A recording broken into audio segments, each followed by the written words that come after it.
Hello అండి, నేను మన అడగర్ల ఝాన్సీ ఛానల్ నుండి మాట్లాడుతున్నాను. ఈరోజు మనం అన్నమాచార్యుని గురించి తెలుసుకుందామండి. పోయిన నెలలో అన్నమాచార్య జయంతి ఉత్సవాలు జరిగినాయి. అప్పటి నుండి వీడియో చేద్దాం అనుకుంటే అలా డిలే అయిపోయింది. సరే, ఇప్పుడు చేస్తున్నాను అన్నమాట. ఏంటంటే అన్నమయ్య సంకీర్తనలు అందరికీ పరిచయమే కదా. మన తిరుమల తిరుపతి దేవస్థానం గురించి, తిరుమల తిరుపతి దేవుడి గురించి కదా ఆయన అన్ని కీర్తనలు రాశారు వెంకటేశ్వర స్వామి మీద. అయితే ఈ తాళపత్ర గ్రంథాలంటే అండి, ఇప్పుడు తిరుమలలోని ఇప్పుడు హుండీ ఉంది కదా, హుండీ ఎదురుగా ఉన్న చిన్న గదిలో దొరికినాయి అంటండి అన్నమాచార్యుడు రాసిన తాళపత్ర గ్రంథాలు. ఆ సంకీర్తనలన్నీ అక్కడ దొరికినాయంట, తిరుమలలోనే. ఆయన 32,000 కీర్తనలు రాస్తే 12,000 మాత్రం మనకిప్పుడు దొరికినాయంటండి. మిగిలినవి ఏమైనాయో తెలియట్లేదట. అయితే బాల్యంలోనే ఈ అన్నమయ్య అన్నావదినులు తనకు పొలం పనులు చెప్పి చికాకు పెడుతుంటే, అయ్యో పోయే ప్రాయము కాలము అని వెంకటేశ్వర స్వామికి మొరపెట్టుకున్నారట. బ్రహ్మమొక్కటే పరబ్రహ్మమొక్కటే అనే పాటలు వేదాంత సారాలు. పురంధరదాసు ఒకసారి తిరుమలకు వచ్చినప్పుడు అన్నమయ్యను ఉద్దేశించి, మీ సంకీర్తనలు పరమ మంత్రాలు, వాటిని వింటే చాలు పాపాలు పటాపంచలవుతాయి అని కొనియాడాడటండి పురంధరదాసు. ఈయన తాళ్లపాకలో 22 మే 1408లో జన్మించారట. 4 ఏప్రిల్ 1503లో కాలం చేశారటండి.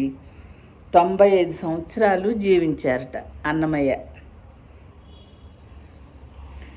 ఈయనే మొదటి వాగ్గేయకారుడు. ఈయనకు పద కవితా పితామహుడు, సంకీర్తనాచార్యుడు అని బిరుదులు ఉన్నాయి. తిరుమల వెంకటేశ్వర స్వామిని, అహోబిలంలోని నరసింహస్వామిని, ఇతర వైష్ణవ దేవతలను కీర్తిస్తూ 32,000కు పైగా కీర్తనలు రచించారట. శ్రీ మహావిష్ణువు ఖడ్గమైన నందకము అంశంతో అన్నమయ్య జన్మించాడని చెబుతారు.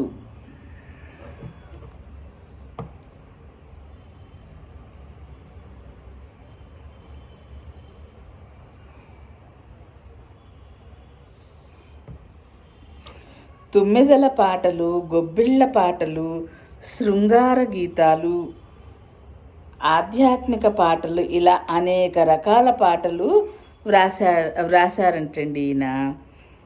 అవసాన కాలంలో తన కొడుకు తిరుమలయ్యను పిలిచి రోజుకొక సంకీర్తన స్వామివారికి వినిపించే బాధ్యత అప్పగించారంట అన్నమయ్య. తన కొడుకుని పాడమని చెప్పారంట స్వామివారి దగ్గర. అయితే తర్వాత కాలంలో మనకు తెలిసి బాలమురళీకృష్ణ గారు, శోభారాజు, బాలకృష్ణ ప్రసాద్ గారు ఆస్థాన గాయకులుగా ఉండి స్వామిని సంకీర్తనతో కీర్తించారు. మనకు తెలిసిన వాళ్ళు, మన హయాంలో వాళ్ళని చెప్తున్నాను అన్నమాట నేను. ఇది అన్నమాచార్యుల గురించి క్లుప్తంగా అన్నమాట. తెలిసింది కదండి. కీర్తనలు ఈయన రాసిన కీర్తనలు ఎక్కడ దొరికినాయో మనకు అర్థమైంది.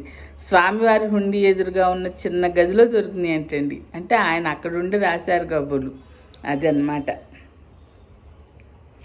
అదండి అన్నమాచార్యుని గురించి తలుచుకోవాలి కదా. మరి ఆయన జయంతోత్సవాలు అయినందుకు ఇది చెప్దామని ఈ వీడియో చేశాను అన్నమాట. ఓకే అండి, ఉంటాను. ఇలాంటి కొన్ని మంచి మంచి విషయాలు మనం ముందు తెలుసుకుందాము. మన ఛానల్ని సబ్స్క్రైబ్ చేయండి. ఓకే అండి.